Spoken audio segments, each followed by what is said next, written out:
Hello and welcome to Won't Be Forgetting That, a podcast talking about all of the most awkward and embarrassing moments of people working in the arts and entertainment industry. I'm your podcast host, Seb Muirhead, and today we have a guest. They are an actor and a comedian, Ben Russell. Hello. Thanks very much for coming on, mate. Thank you so much for having me. Oh, that's quite all right. So as I was saying just before this, obviously this is a show that talks about all the most awkward and embarrassing moments, people working in the arts and entertainment industry and all that.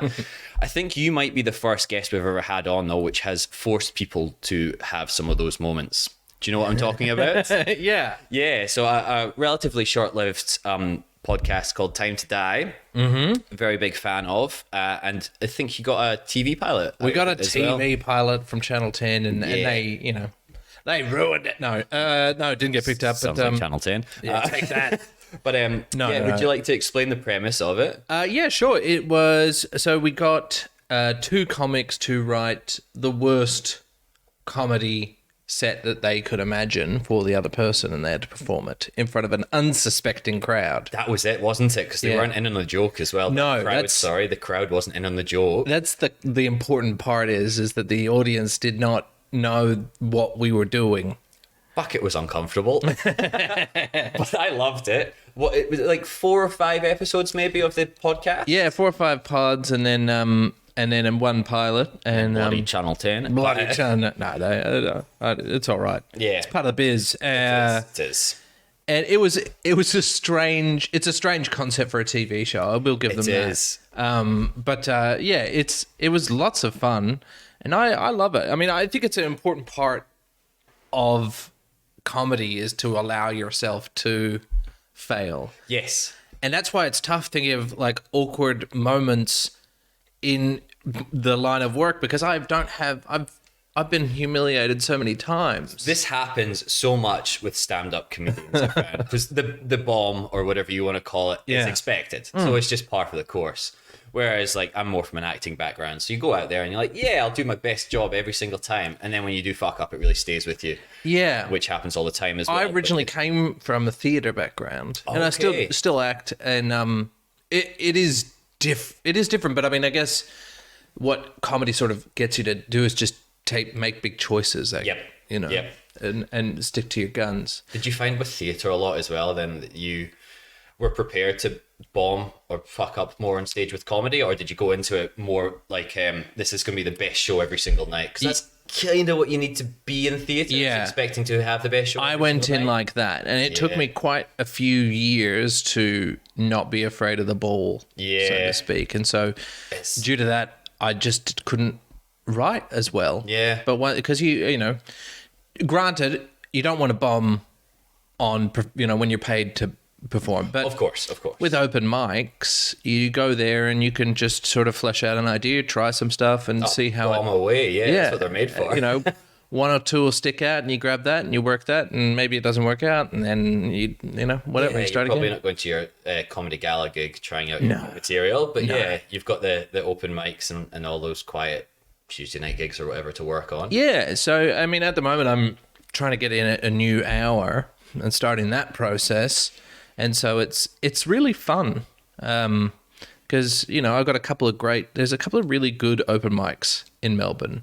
Yeah, there are. Melbourne's got especially over the past, I want to say maybe 5 years, just exploded with the smaller comedy nights, which a lot of comedians run, obviously, but they've popped up everywhere. It was in a weird kind of, in the same way that bushfires start regrowth, like beautiful regrowth of the woods and bushlands.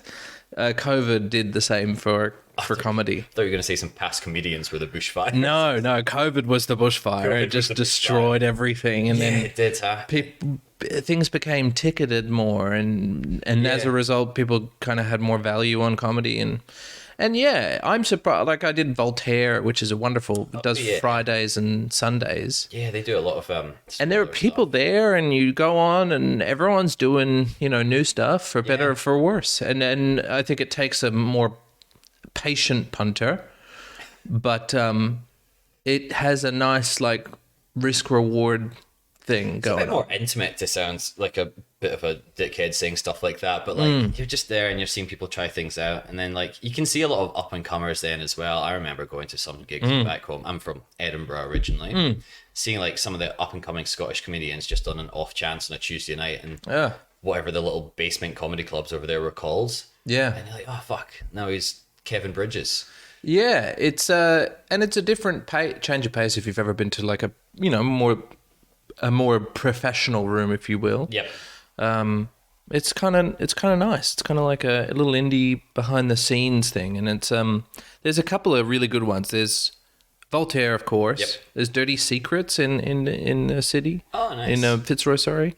And I think there's one called Corner Shop that I've heard really good. And I'm going to try and check out soon as I well. haven't heard of that one.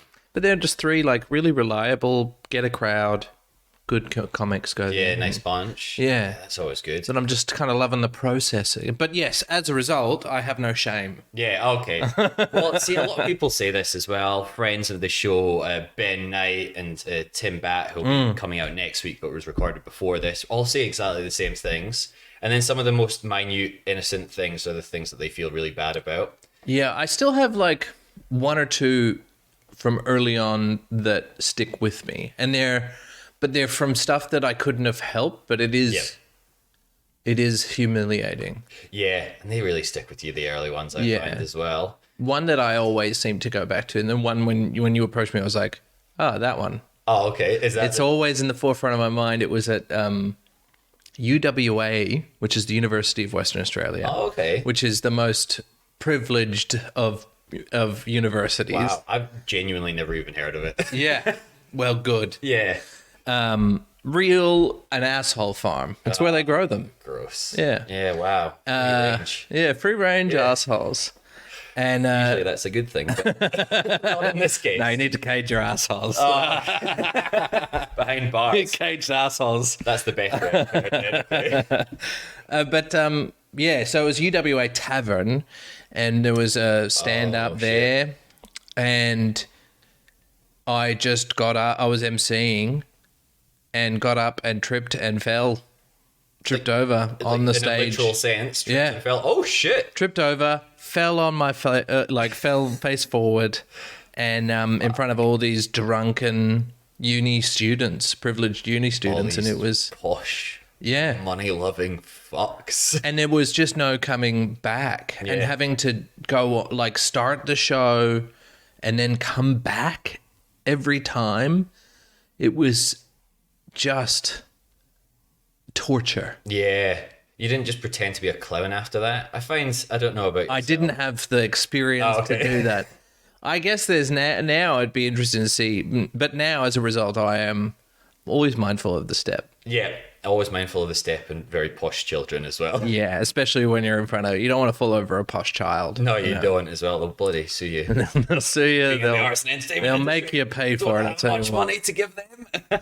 But yeah, I think most of my like sort of stories of that nature all happened in Perth when I was growing up. Yeah, far out. So you're Perth originally then? Yeah, and not the Scottish Perth. No, that's right. A lot of people don't know that. We fucking invented, You invented it. Perth. And then it probably colonized part of this country and named it that. But we won't mention that part. Yeah. And then there was one at Southbound, which is now I think Falls Festival over there. Oh, yeah, shit. And we did a gig, and we were doing all nights in the village area, but it was put on. It was terrible programming because it was like everything had finished, and then we were on in the village, so Good stuff, yeah. everyone was fucked up.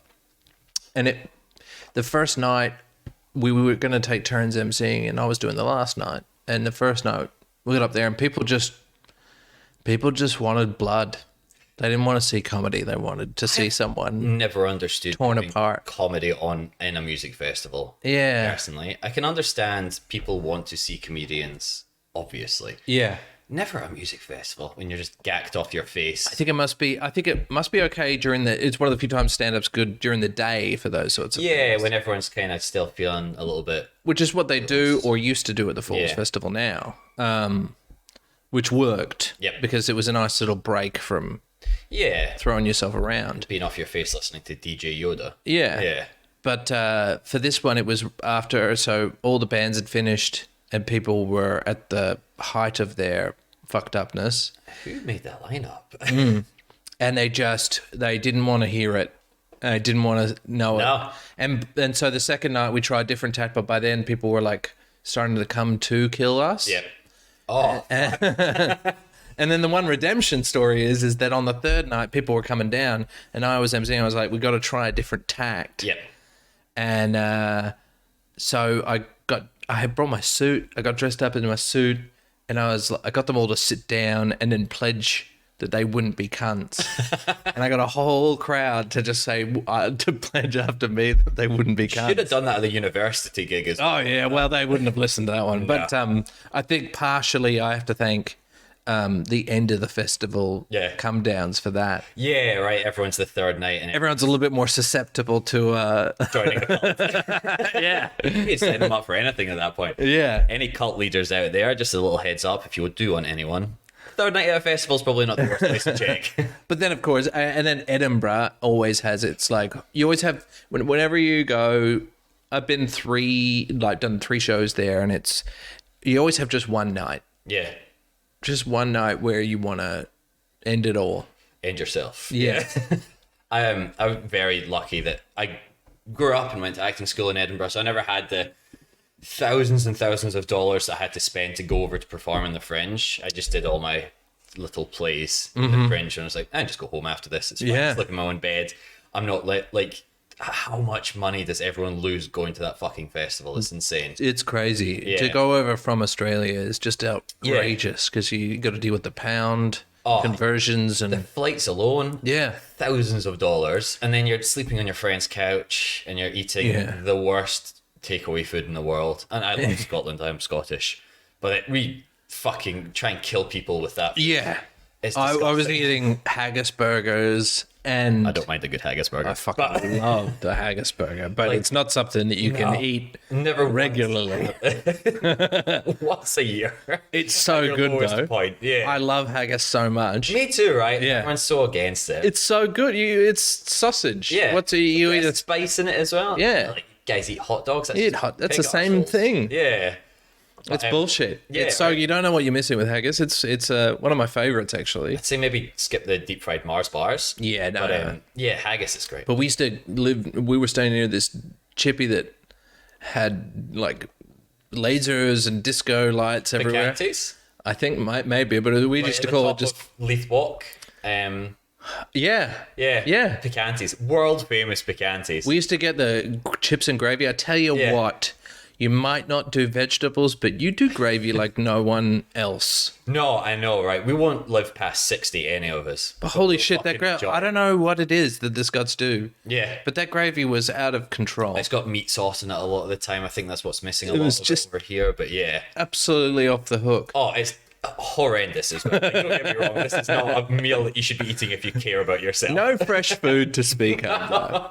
Not one vegetable, like genuinely. I know people say potatoes are vegetables, but like, Not much grows in the moors. no, from anger and alcoholism. We've got plenty of that if you ever come to Scotland. I always liked that because because that one, I remember one night in particular, it was like I got in just a bunch of, pardon, no offense if Yeah. you are English, but a bunch of English cunts. I was see, you can just call them cunts. Yeah.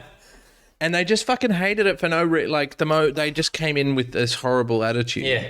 That happens all the time there as well for some Yeah. reason. I don't know what it is. I think they're coming up to be superior. And obviously it's not all English people. But So much so that I stopped the show and I said, "This is it, by the way." Yeah. At no point do I come out dressed as a woman. yeah. So I'm sorry. Yeah. Because that's Damn it, all the that's English give a shit about. Yeah. That's their idea of funny in my head. So it was terrible. And I remember sitting down, having an existential crisis afterwards, and this large Scotsman was sitting next to me and goes, "What's that? You doing a show?" And I was like, "Yeah." And he's like, he's like, "How's it going?" I was like, "It's not too bad. The English hate it." And he's like, "I'm gonna come." Did that guy enjoy it? Did you see He him? did, yeah, he came. fucking right. Yeah. He would have, and this is, I'm not speaking for all Scottish people, but 99.9% of them would love something just because an English person hates it. Yeah. Even, and I'm sure it was great, But even if it was terrible, they'd be like, nah, those fucking cunts from the south. I'm just gonna like this to spite them. But I love how much the Scots hate the English. I know, right? I It's so find funny it as well. wonderful. Yeah. And I remember there was just watching because there's so many English people that come up for Yeah. I mean, because it's like the biggest comedy festival in the world. And you can get a £12 train up there. Yeah. So essentially, if you were English, you could even go home every night and just stay in your bed. So you're like flying and working all hours, and then you've got these like real toffee notes. Oh, we're from the Tea Lights, and we're doing a production of Macbeth, but all the ladies' parts are played by men, and all the men's parts are played by ladies. It's an absolute gas. Oh, gender swap Shakespeare. It's my favourite, honestly. I fucking love it. And they sell out, and you're just like, what is this? What's going on? Silver Spoon friends from, my friends are coming up from Windsor tonight. Yeah. I loved watching, like, going down the Royal Mile, just watching, late at night and watching the Scotsmen just bully the English people. And it's like, I don't want to say bullying's ever deserved, but sometimes it is. English deserve bullying. That's not punching down either. No, exactly. They colonized us. They fucking deserve it. But the Royal Mile... I'm American, so, it's ingrained. Yeah, exactly. One of my favourite places during the Edinburgh Fringe, and sometimes most hated, is the Royal Mile. So for anyone that's never been either to Edinburgh or to the Fringe, Royal Mile's literal mile of street, this big massive slope where you'll just be bombarded and assaulted by flyers, desperate performers, street performers, some of the most odd people. There was a woman that used to just stand out there, and she was the most tattooed woman in the world, or most pierced woman in the world, maybe even. And she'd just have a hat on the ground, and you just give her some money to look at her. That gives you a bit of an idea. She was there all year round as well. She was great. But I've never been to Edinburgh outside of the festival, and I would love to. Yeah, I've never been to Adelaide outside of the festival there as well. So I was like, I wonder what this... I don't know if I can compare Adelaide to Scotland or to Edinburgh. No. Yeah, I don't think I'd like to go to Adelaide outside of the festival. Nah. No offense, Adelaide. But yeah, Edinburgh. I was just there. Yeah, oh, were you? And it was fine. Yeah, it sounds just fine. It's like, Adelaide is a lot like, because, growing up in Perth, it really reminded me of Perth in the 90s. Yeah, right. So just real casual racism. Yeah. Well, there's no people of colour to be racist to at Adelaide. No, that's true. No, but they can complain about this stuff on news.com.au. Yeah, and read in Murdoch Media. On their Facebook from Minions memes and really racist Patriots, Aussie. On our fucking country. Yeah. But I love the Fringe there. Like, it's so much fun. I've never been. I'm going to try and go this year, actually, take a show there. Not this year, next year. Yeah. I was going to say probably not have much luck. I say this year because you've got to register and get it all done this year. To pay for it this year, yeah. But it's not too dissimilar as Edinburgh Fringe, I think, with the vibe and the culture, because it's all everybody doing the same things there as well. But yeah, it's just nice to have that little like, and it's good and bad hanging out with performers sometimes as well. Sure, but it's nice, especially carnies, especially circus folk. Yeah, I've got a lot of friends that are circus folk, and I work with a lot of circus folk. Oh, you guys are weird. Yeah. I'm able. I get them. I've got friends, throughout the no magician friends, of course, but just because they don't have friends. No, event. Yeah. I would never. But I've got friends in circus and all that, and the circus folk are weird. They are, aren't they? And it's amazing as well because they're just, some of them are the most unassuming people, but they can do like a triple backflip just like that. And I say that as someone that has hung out with improvisers, and that's, improvisers are... Yeah, so Ben cannot speak here at all. Improvisers are... I like to stand on. They're like the musical theatre students of comedy. Yeah, that's a great way. And musical theatre students as well. Yeah.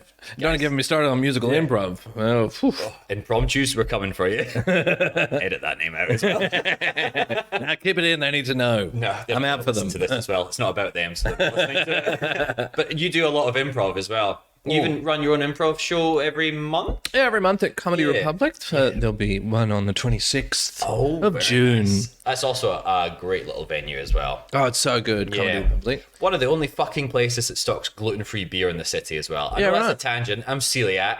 The only fucking place I can actually, I'll go there just for a drink sometimes and not see a show just because I can't drink beer anywhere else. Yeah, right. Yeah, I mean, I should go and see a show, but Well, I've given up drinking, so they've got an excellent non-alcoholic selection. I think you're going to say an excellent lemonade, but yeah. Oh, the lemonade is to die for. Crisp. But yes, so coming from the improv background as well, that's another kind of one where I'm like, this is where I've done a bit of improv myself as well, and you're like, I should feel embarrassed about this, but in the moment I'm really not as well. And I think that's left up to your friends to feel embarrassed for you for something. Sure. Especially starting out improv as well. Oh, yeah. Yeah.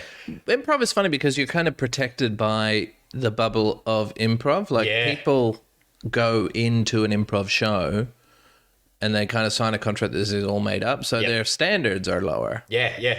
And you have to explain to people what improv is as well before they go into the show, because you're like, you're not going to go and see stand-up, you're not going to go and see theatre, you're going to see something of its own. Yeah. Like, It's just made up. yeah, spirit. It's like sketch made up. Yeah. That's what it is. Not refined. Yeah. No, but I've seen absolutely fantastic improv as well. But it's when your friends invite you to their first term of improv school, which I almost enjoy more sometimes as well, and that's a horrible thing to say. But I've seen so much of it that I can't anymore. yeah, I don't blame you. I think bad improv is harder to watch than bad stand-up, Yep, I'm there with you on that. because usually bad stand-up's only for 5 minutes. I know. And But bad improv can last 20 to 30 to even 45 minutes. I have seen, and I won't name the name of the show because I cannot remember it. I've seen 1 hour long improv, dramatic improv, Oof. with 4 people in the crowd. Dramatic improv. Let me tell you, there was a point in it, obviously improv, so anyone that doesn't know improvisation, nothing's scripted. They maybe get like shouted out a few things at the start or they come on. This one was always set with something and then they had to go in with different intentions to do whatever. Oh. But it was constantly people, because it's an hour long, which is a long fucking time to improv. So they brought up their daughter's name at the start and then they'd go back and they'd be like, No. Sandra, you'd see the desperation and then the relief when they remembered their daughter's name. Dramatic improv is a war crime and they belong in The Hague. I kind of loved it though, Ben. No. To be honest with you. I don't think I've ever sweated that much whilst watching something. And I went out and it was like coming out of prison, I feel like. And again, like if you were in this, I'm sure you're not listening, but whatever. And then it's just like the sun washes over you and you're like, things could be a lot worse in life.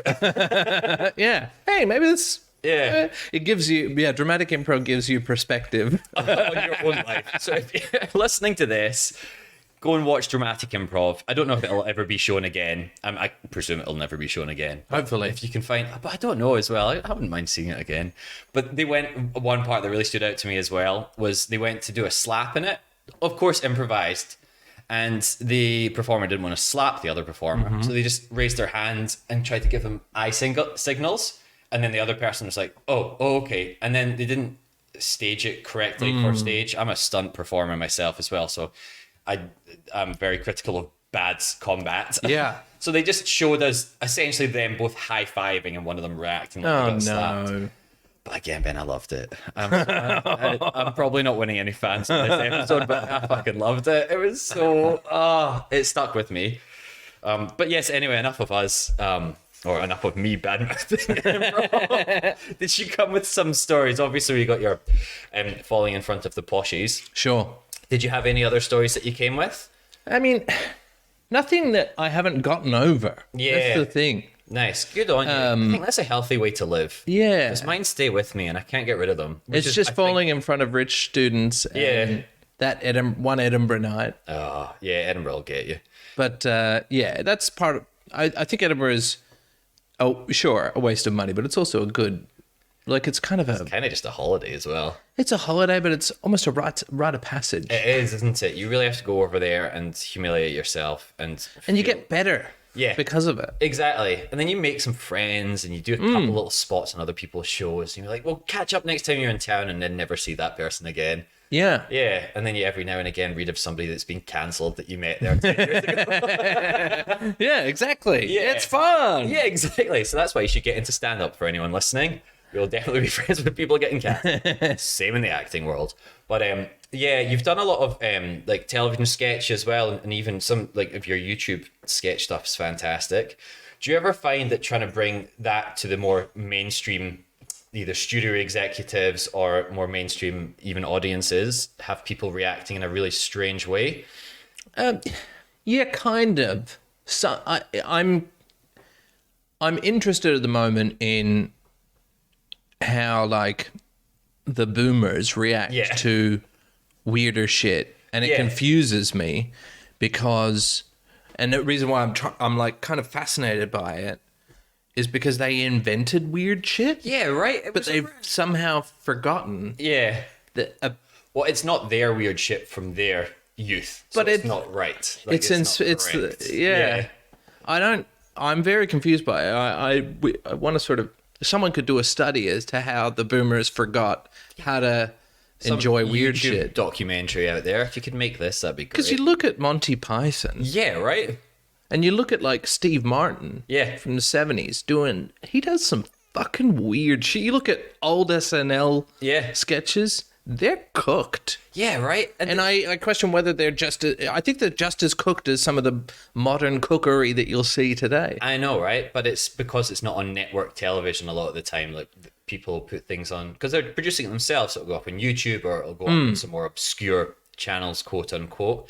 And then it's because it doesn't have the backing of Channel 9 or BBC. Even when it does, I did We Interrupt This broadcast on Channel 7, and people just started, like, watched a preview of it and just commented, I hate this. And I'm like, you haven't even seen it. It's amazing the instant feedback people are happy to give you now, isn't it? Yeah. Just like, this one specific part that I tuned in for, I didn't get it. I didn't watch Game of Thrones, so I don't get this. And you're like, okay, maybe it's not for you then. Like that one particular sketch, that's not for you. Yeah, I kind of equate it to like how I'm getting a little bit philosophical today. I didn't mean for this, but I equate it to like how, the older you get, the less new music you ingest. Oh, yes. And I think that's very similar to comedy. Yeah. And the way that people react to new comedy, like my mum came and stayed with me for 2 weeks just last week, and she just doesn't like hip hop. Yeah, right. And I was like,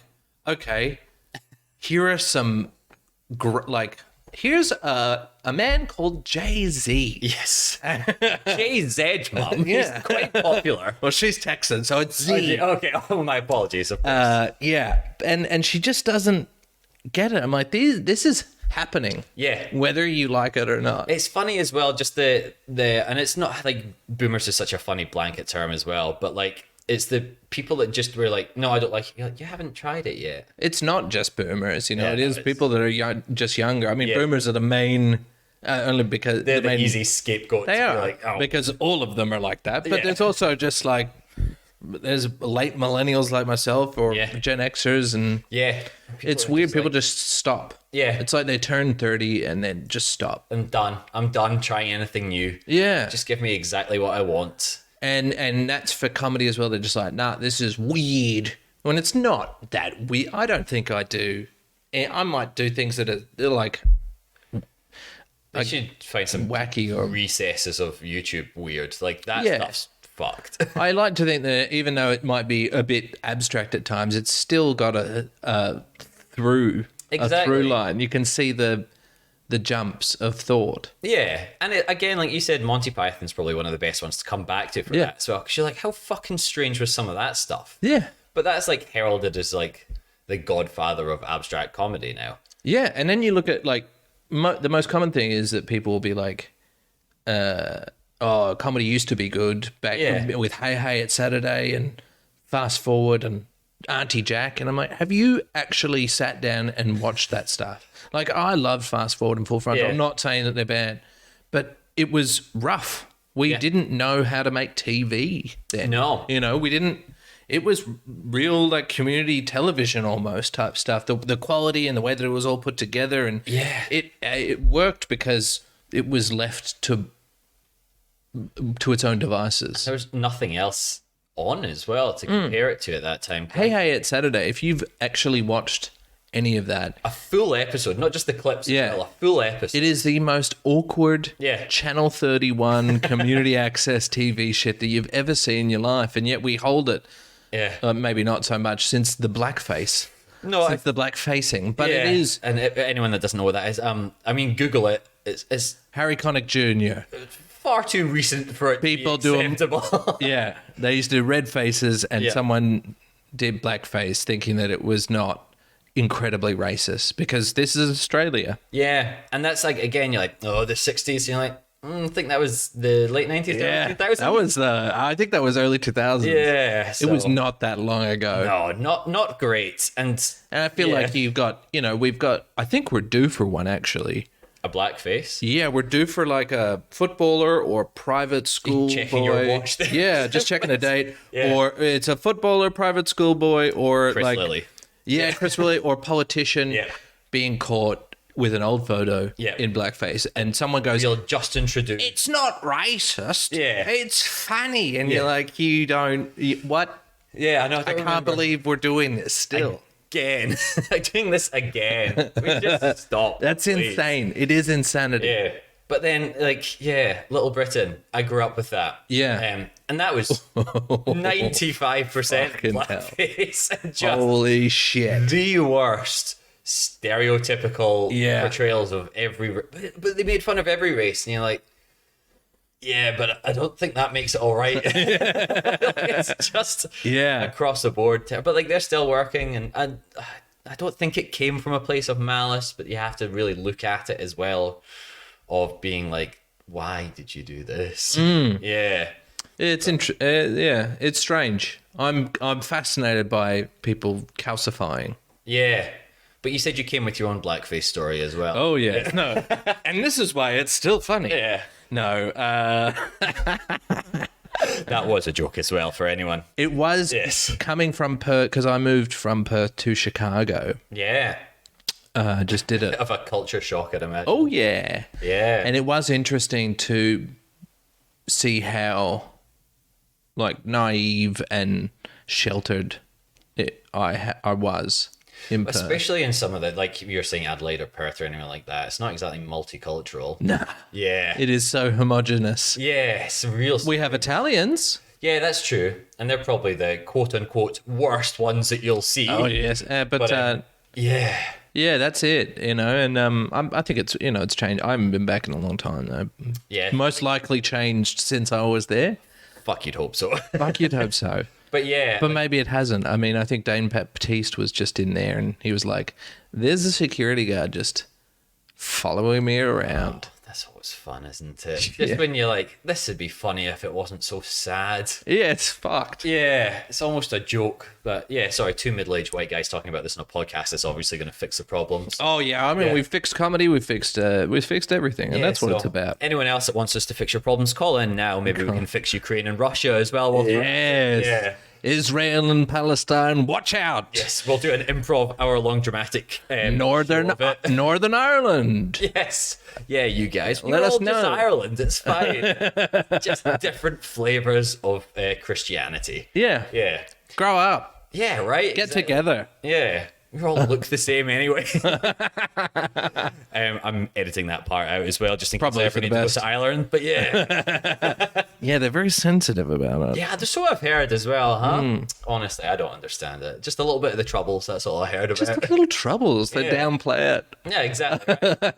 Sure, you had a civil war. Yeah. So what? A few. Yeah. Captain America had one. He got over it pretty quickly. so, Exactly. yeah. Grow up. Be like America, Yeah, exactly. who are definitely over their civil war. yeah, they're doing real hot. yeah, yeah. Doing so well just now as well. Yeah. Yeah. Drags. And a lot of other people definitely aren't under fire there just I'm now. glad that I could fix things. Yeah. Oh, again, we fixed that in America as well. Beautiful. Yeah, my But pleasure. We're not even we're just half an hour in and we've fixed so much stuff. I know. What else? What else do we do? I What don't do we know. talk about? Yeah, if you can fix that alarm going off over the road as well, that'd be wonderful. I will get on it right Yeah, away. thank you. So anyone that is listening, if you are hearing a slight alarm going off in the background, it's one of the apartment blocks close to me for some reason has been going off for the past hour and a half. So it might have actually stopped by now, but yes, I do apologize if anything's coming through.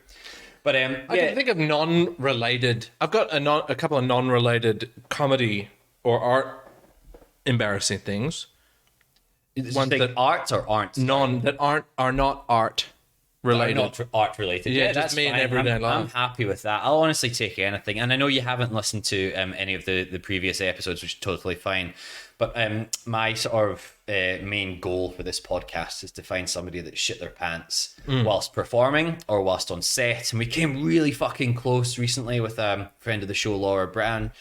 She's a costumer and wardrobe assistant, and she almost did it on the set of Neighbours. She got gastro, and she came so close. I have an irrational fear that I'm going to shit myself on stage. Me too. That is what I think spawned this podcast mostly as well. Because the very first episode, I told a story of me almost shitting my pants in an audition, and that's not like a euphemism. I genuinely had food poisoning, and they didn't have bathrooms at the audition.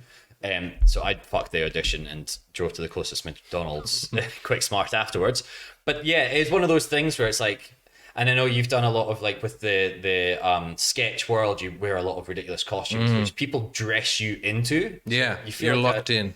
like a little It's like the child. Batman suit. That genuinely, and then you have to go up to the costume person and be like, excuse me, can you undo me so I can go toilet, please? So it's just that, like, my genuine irrational fear of that being like, oh god, I'm gonna have to like tear apart this suit that costs way more money than I am. I did not have a full appreciation of actors in prosthetics my God. until last year after the Channel 7 show.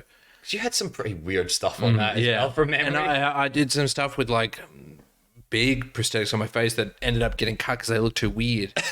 Even some of the ones that did air, Lip Island, is that what it was called? Yeah. That was crazy. Just genuinely like nightmare fuel of face. I don't know what you call that. Like, it's not grotesque, but like body horror-esque almost.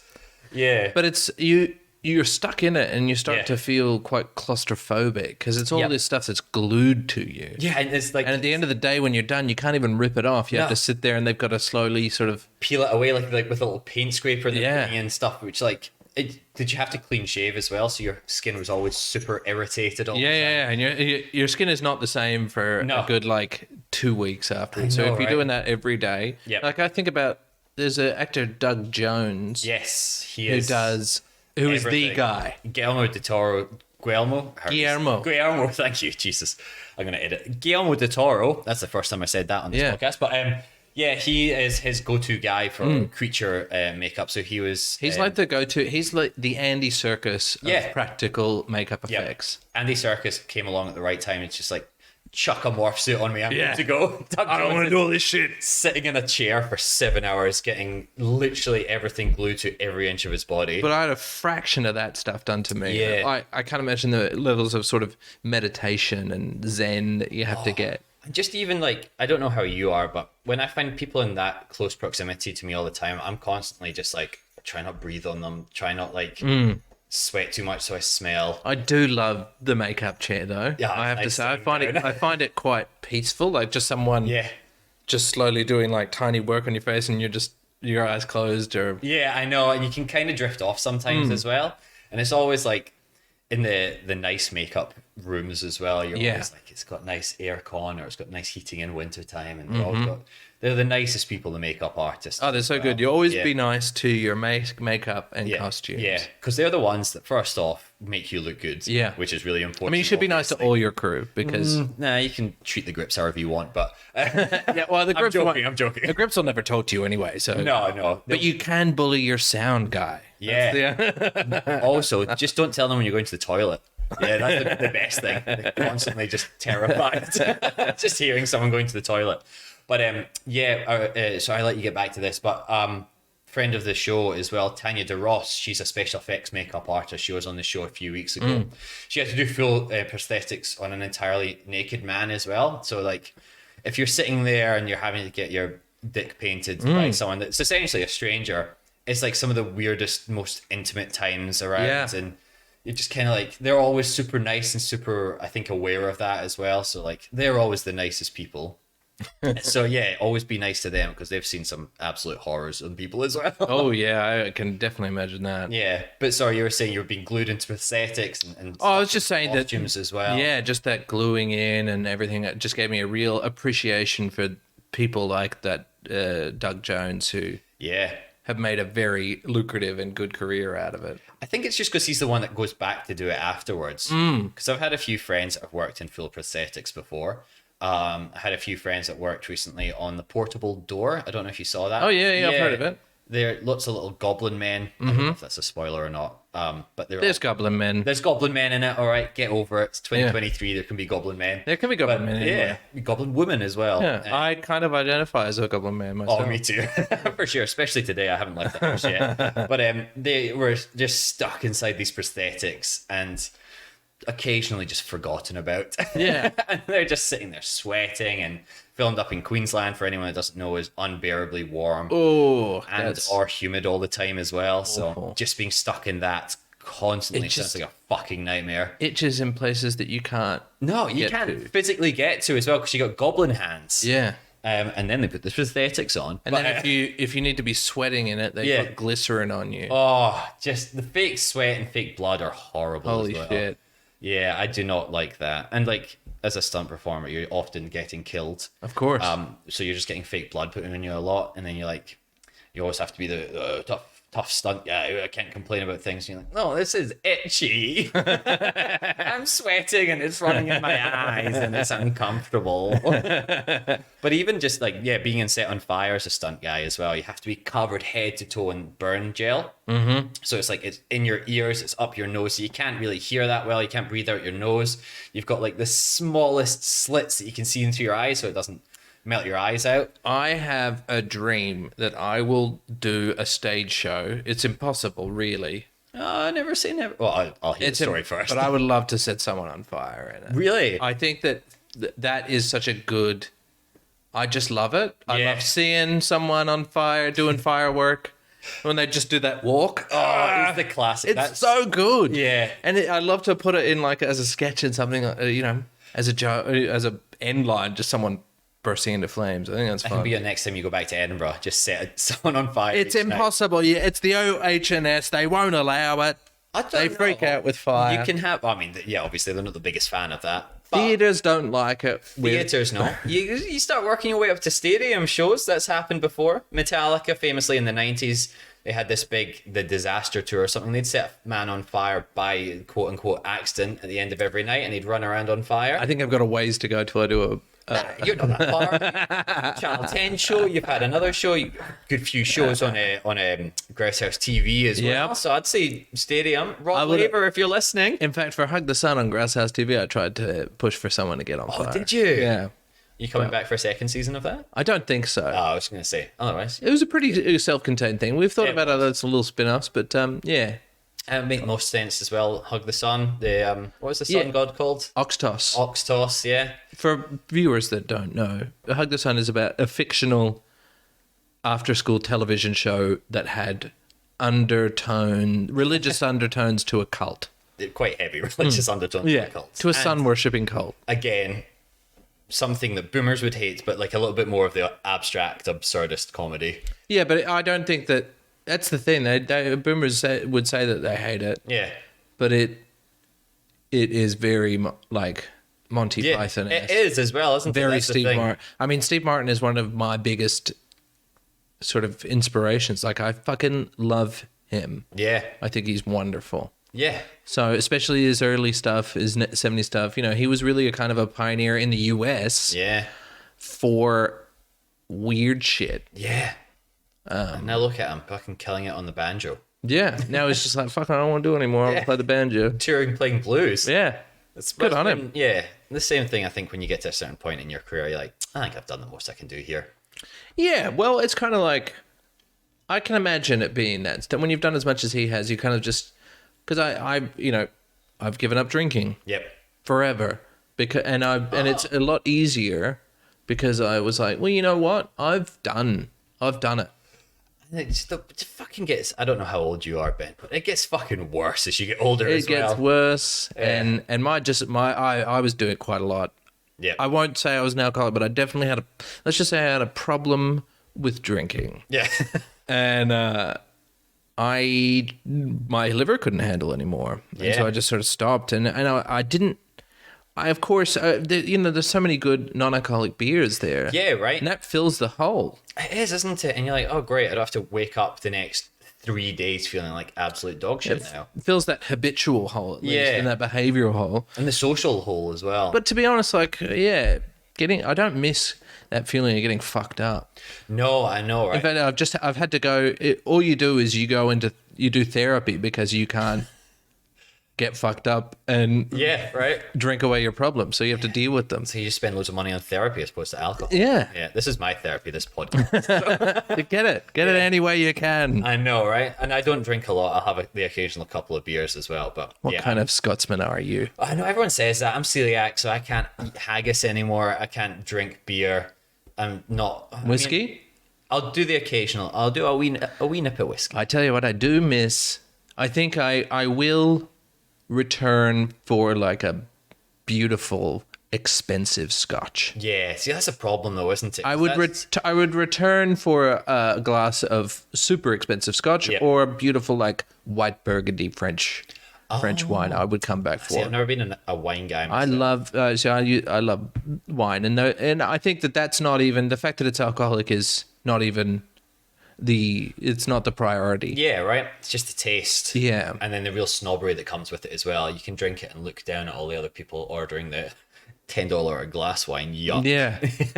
It's one of the few things that I do miss about drinking is that Yeah. wonderful taste that it has. But I really Yeah. enjoy that as well. I think that's it as well. Like the predominant, it's just the taste and then the sort of relaxation that's associated with it as well. Because I don't really drink that much, and my body just cannot handle. I'm 34, and I swear to God, I'm falling apart. yeah, I'm 30. How old am I? I turned 39 this year. Oh my God, that's disgusting. Yeah. Like that's almost 40. I know. Jesus Christ. It's fucked up. Yeah. And you just can't. And I did it.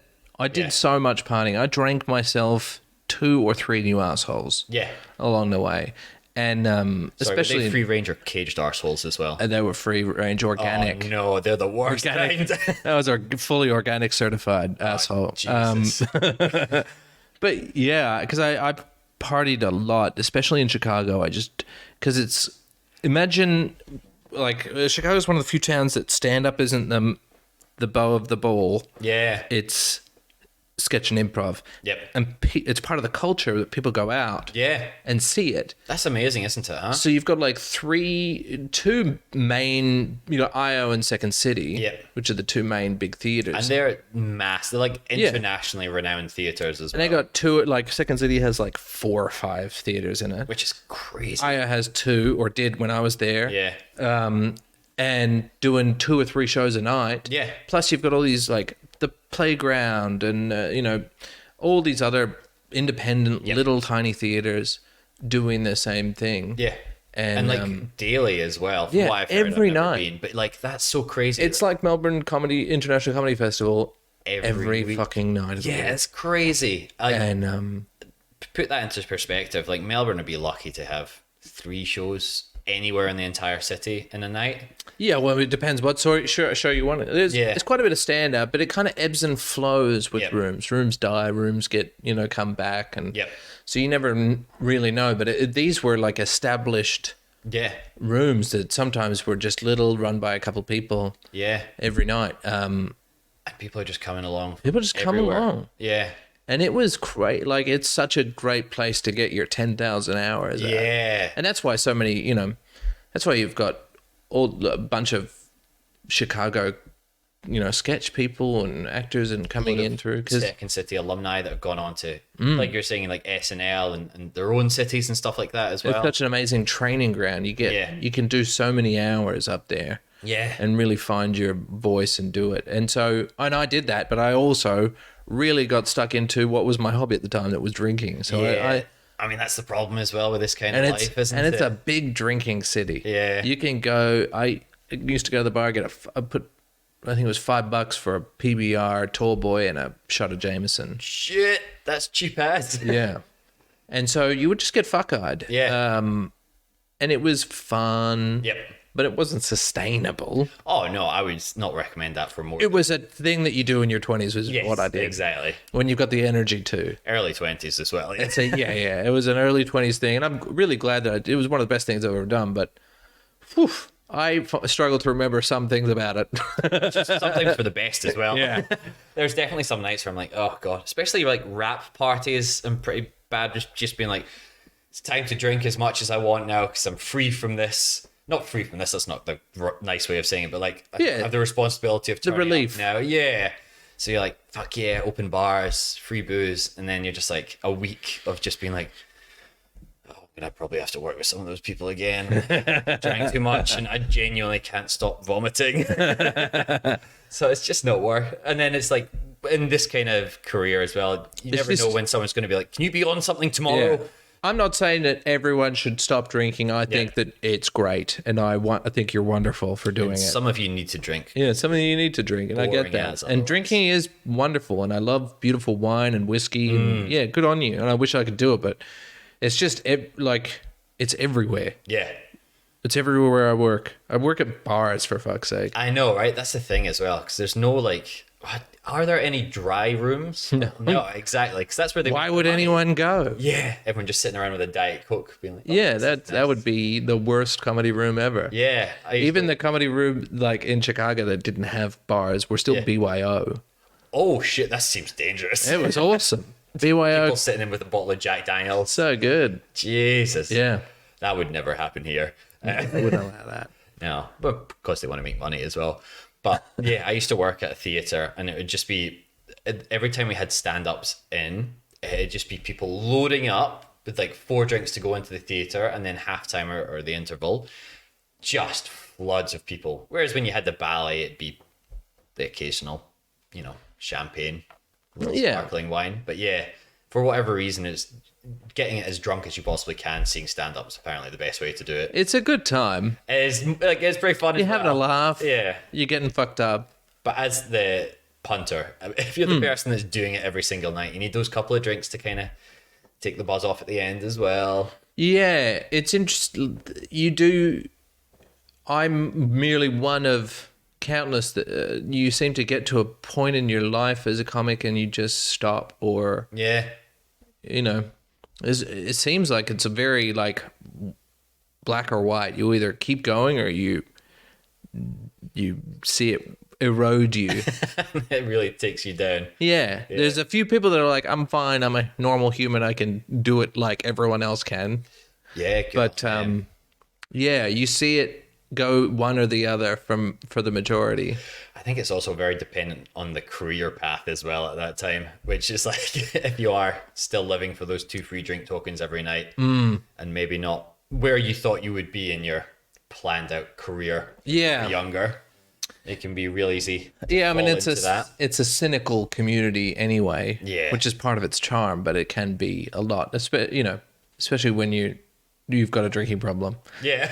But there was a great, I'm just talking about the good times now. Yeah. It's still good. Comedy is great in Melbourne, can I just say? But it's popping off. Honestly, yeah, I've never noticed it. As I said, I think COVID was really good for it. Everyone's ironically in a way, like people seem more, I don't know, appreciative of it. And then all the comedians seem to be a little bit more, I don't know, taking care of themselves and each other a little bit more. I think it got rid of a lot, and it was the same in like acting as well. It kind of got rid of a lot of people who are on the fence of quitting as well. They're like, okay, this is the final nail in the coffin. Like, we're done. Like, hell, maybe the entire live performance like industry is done forever now. So step out. And then you got the people that really push through as well, or the people that are like, fuck, I'm gonna come back out swinging. And then it's really brought in a nice positive energy to it as well. So, yeah. But then when I first moved to Melbourne from Chicago, there was a room called Crab Lab. Oh, yeah. Just in the city.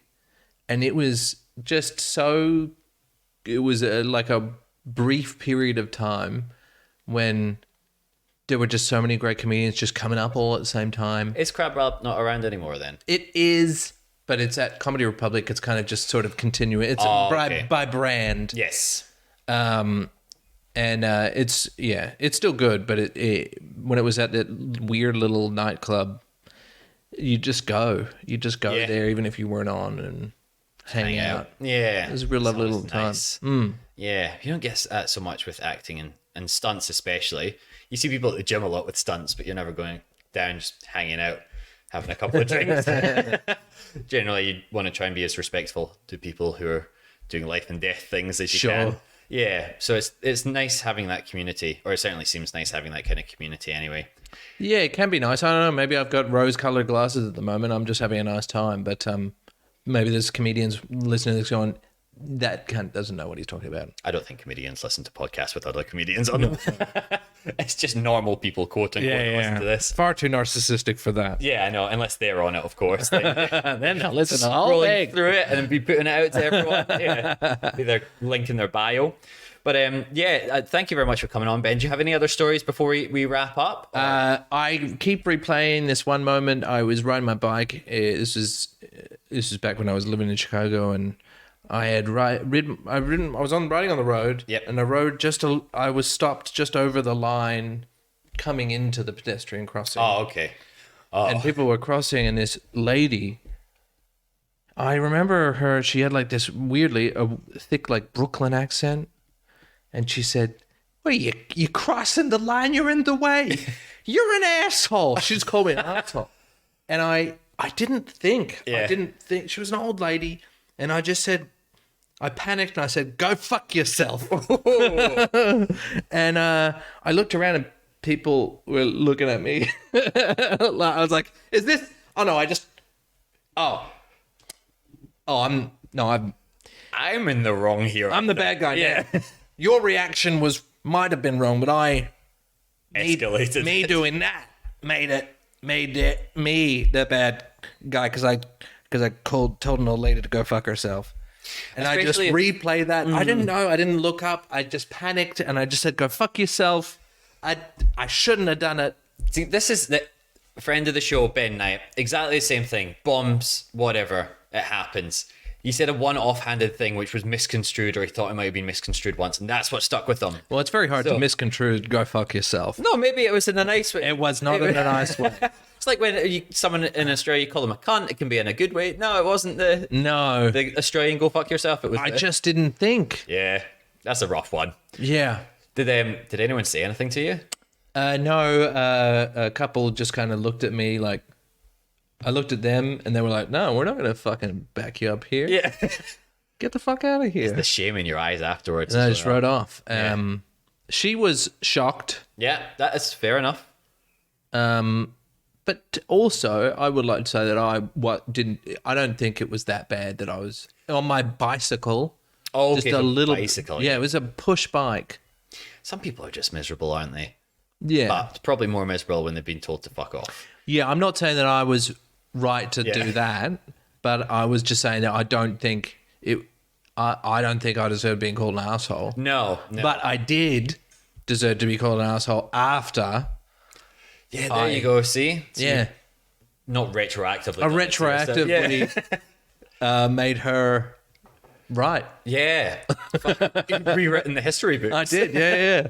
Oh, well, if that lady's listening, would you like to issue a public apology at all? Or I'm sorry and go fuck yourself. yeah, it sounds like she might not be around anymore as well. So Ben has just called a dead old lady or told her. Yeah, I'm a monster. Yeah, that's all right. So I think that's a perfect time to finish. If you've enjoyed this and stayed with us this entire time, take that away. Ben is genuinely a monster. I'm a real monster. I'm a real piece of shit. But if anyone wants to follow this monster, where can they find you? Ben Russell's Twitter. That's my handle. Instagram is I am Ben Russell. Yeah, follow them, and I'll usually keep you up to date what's going on through those chans. Yeah, you can check out Grouse House TV on YouTube as well. You've got a few of your bits on there. Got a few of the bits on there, and I am actually going to be next month. I'm going to be releasing a new podcast, a little solo. Oh shit! Yeah. Do you care to say what it is, or It's is it called Ben under wraps? Russell is Covered in Fluff, Oh, and it's just a nice, easy listening half-hour pod. beautiful. Different segments and things like that. So Nice. just something. Oh, sorry, I interrupted you whilst you were talking about your No, podcast. no. But I was going to say I did No, recommend. let's talk about your podcast. I was actually going to give you a compliment, Oh. but you are a monster, so Okay. we're finishing I am a now. monster. No, I was going to say previous guest and friend of the show, Max Price, has an app out as well, which we've spoken about, yes. Lascape. So we can listen to you on that as well, talking about pasta, I believe, talk from about memory. my technique is to bore you to sleep with Yes, I think that's what Max Stupid actually said things. as well. Yeah. And I love it. I think Yeah. it's very charming and wonderful. My problem app. with the app is I wanted to listen to the story, so I never slept to them. So I just walk around the streets just going,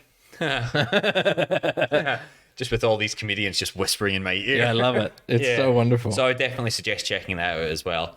But Ben Russell, is covered in fluff. Ben Russell is covered in fluff. You able to subscribe to it yet, or is that No, gonna not drop at yet. some point? I'm gonna sort all that. The fucking paperwork. Oh my god! Clicking the right button. While you're listening to this, just know that to do this, Seb had to deal with so much fucking bullshit. It's just like I'm not for AI, but if it can take over all of the other processes of rather than the recording of this, if I can just be like, robot, do this, I'd love that. Yeah, I'd love that. it's absolute nonsense. It really is, isn't Yeah. it? It's such a fucking pain in the ass. Which is why I love it when all of you freaks listen to this. That's right. Yeah. Stop being selfish. Yeah. Listen to it and make it do something. We fixed the world now, so fuck off. Yeah, in the first half an hour we fixed the world. Yes, The second half it should. we give you some fucking laughs. Yeah. And you found out Ben's true nature as well. That's right. That's who I am, a monster. So that's why he's trying to offset. He fixed everything I'm else. going hard now. Because- I feel like I've gotten more aggressive now that I'm He'll leaning walk into home it. and tell a load of old ladies to fuck off. You gotta, yeah. Hear about this on news.com.au I would never tell an old lady to go fuck off. I would tell Yeah. them to go fuck themselves. Because that can be nice as well, right? Yeah, Yeah. a little bit of self-love. Yeah, exactly, right? She was probably born in a generation which they didn't understand. Yeah, free it. Self-pleasure. Get a mirror. Yeah. Mirror some disgustingly large vibrating tool. Yeah, get in there. Who cares? We're all Yeah. humans. Exactly. Some of us maybe haven't had the pleasure of doing that before. That's right. I If want you are to listening, old lady, give it a shot. yeah, give it a fucking crack. Yeah. Who cares? Yeah, anyone that's listening, I'll start selling some Won't Be Forgetting That mirrors. Right? This is taking a turn. Yeah, I'm going to delete all of this last part now. But as usual, you can find the podcast on Won't Be Forgetting That Pod across most of the social media platforms. You can find myself, Seb Muirhead, Muirhead, across YouTube and Instagram. And as Ben said, this show does take a little bit of work. So if you could subscribe, like it, rate it 5 stars, write something nice. Tell your friends. Yes, for say thank you to Pete's Ben sake. in the reviews for fixing the world. Yeah. And if you mention me as well, I won't say no as well. I did help fix the world Give- as well, skip it. obviously. He did. Yeah. You can't, So you kind of obliged to give it 5 stars now, I yeah, it's reckon. kind of your obligation. Yeah. But thank you very much, Ben. You're welcome. Thank you. Cheers.